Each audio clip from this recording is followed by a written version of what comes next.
Oui, mais on en revient à bénéfice-risque dans ces cas-là. C'est-à-dire que... Ça a quand même été un peu...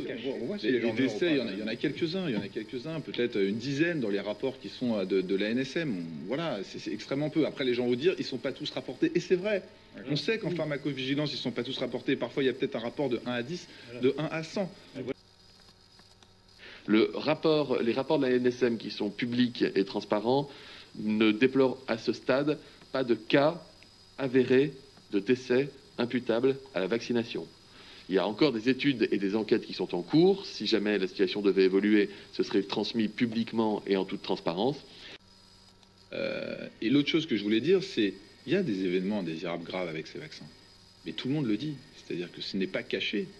Il y a effectivement eu des myocardites, il y a eu des péricardites, il y a eu des paralysies faciales. Et ça, on le sait. Et d'ailleurs, c'est admis par l'agence européenne, par l'agence américaine et par l'agence française. Donc personne ne dit qu'il n'y a pas d'événements indésirables. Et vous allez en trouver. Et probablement que même celles qui sont déclarées sont bien moins importantes que le nombre de cas qui existent réellement, parce qu'ils ne sont pas tous déclarés.